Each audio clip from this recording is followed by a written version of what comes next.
नमस्कार, मेरा नाम सुसन्ना एक्का है और आज के इस वीडियो में मैं आपको बताऊंगी कि अगर आप बहुत ज़्यादा वो बोलने वाले व्यक्ति आपके मन में जो कुछ आता है वो उसी टाइम आप बोल देते हैं, तो ये वीडियो आपके लिए ही है। इसमें आपको ये जानने को मिलेगा कि आपको बहुत बोलना चाहिए या फिर कम बोलना चाहिए, क्या आपके लिए बेहतर है।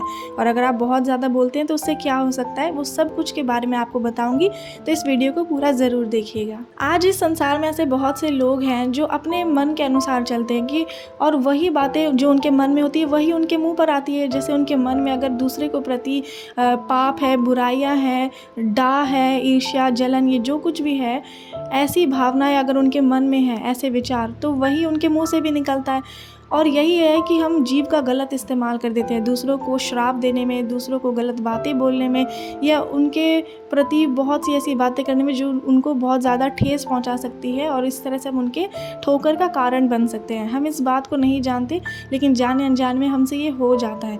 इसलिए बहुत ज़रूरी है कि हम इस बात का ध्यान रखें कि कैसी बातें हम अपने मुँह से निकाल रहे हैं, क्योंकि ये जो जीभ है इसी से बुरी बातें भी निकलती है और अच्छी बातें भी निकलती हैं। लेकिन हमें इस जीभ से दोनों बातें नहीं निकालनी है, पर वही बातें निकले जो ज़रूरत के अनुसार हो, जिससे दूसरे की उन्नति होने पाए। तो अगर आप बहुत ज़्यादा बोलते हैं, जो भी बातें आपके मन में रहती है वो आप तुरंत उस व्यक्ति को बता देते जो आपके सामने है, तो ये चीज़ गलत भी है। क्योंकि जब आप देखेंगे कि अगला इंसान, आप नहीं जानते कि उसके मन में क्या है और वो किस तरह का व्यक्ति है, आप नहीं जानते। लेकिन अगर आप उसको जो मन में आ रहा है वो बोल देंगे, हो सकता है कि उनमें से कुछ ऐसी बातें हो जिसका उसे बुरा लग जाए, तो हो सकता है कि वो व्यक्ति ऐसी निराशा में चले जाए, ऐसे दुख की गहराई में वो चले जाए कि वो उससे बाहर नहीं निकल पाए, और तब जाकर के क्या होगा, आपके बातों से उसे ठेस पहुंचेगा और इस तरह से आप उस व्यक्ति के ठोकर का कारण बनेंगे।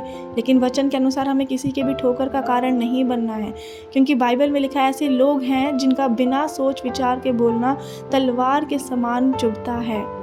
तो अगर आपकी बातें किसी को तलवार के समान चुभ रही है, जिससे कि दूसरे निराशा में जा रहे हैं, गलत रास्ते में भटक जा रहे हैं, एक तरह से उनका विश्वास भी परमेश्वर से ख़त्म हो जा रहा है, दूर हो जा रहे हो परमेश्वर से, तो ये आपकी गलती है।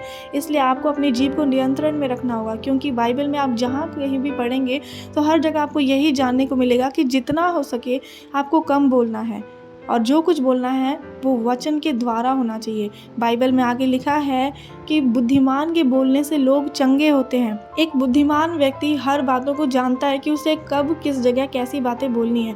अगर वो कोई भी व्यक्ति उसके सामने आता है और हर किसी को वो जैसी बातें बोलना चाहे वो बोल देता है, तो ये उसके लिए गलत है, ये उसकी गलती है। क्योंकि एक बुद्धिमान व्यक्ति को पता होता है कि कैसी बातें किस व्यक्ति को बुरी लग सकती है या अच्छी लग सकती है। अगर ऐसी बातें हम अपने मुंह से निकालते हैं जिससे दूसरों की उन्नति होगी, वो आत्मिक रूप से परमेश्वर के रास्ते में आगे बढ़ पाएंगे, उनका विश्वास मजबूत होगा। अगर वो दुख में है तो उनका दुख सुख में बदल जाएगा।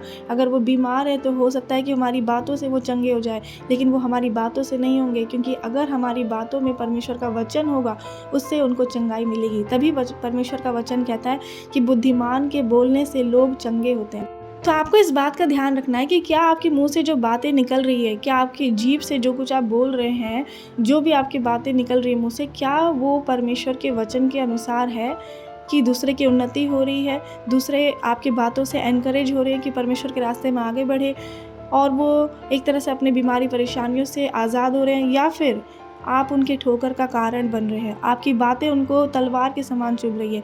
इस बात का आपको ध्यान रखना है। तो इसलिए सबसे ज़्यादा ज़रूरी यही होगा, अगर आप जो कुछ बोले वो सोच समझ कर बोले, और जितना हो सके अगर आप कम बोलेंगे वो ही आपके लिए बेहतर होगा और दूसरों के लिए आशीष का कारण बने, ना कि ठोकर का। तो मैं आशा करती हूँ कि आज जो ये वचन बताया गया, तो इसके द्वारा परमेश्वर ने आपसे बातें की है। परमेश्वर इस वचन के द्वारा आपके जीवन में कार्य करे और इस योग्य आपको बनाए कि आप इस वचन का पालन कर सके। परमेश्वर आपको आशीष दे।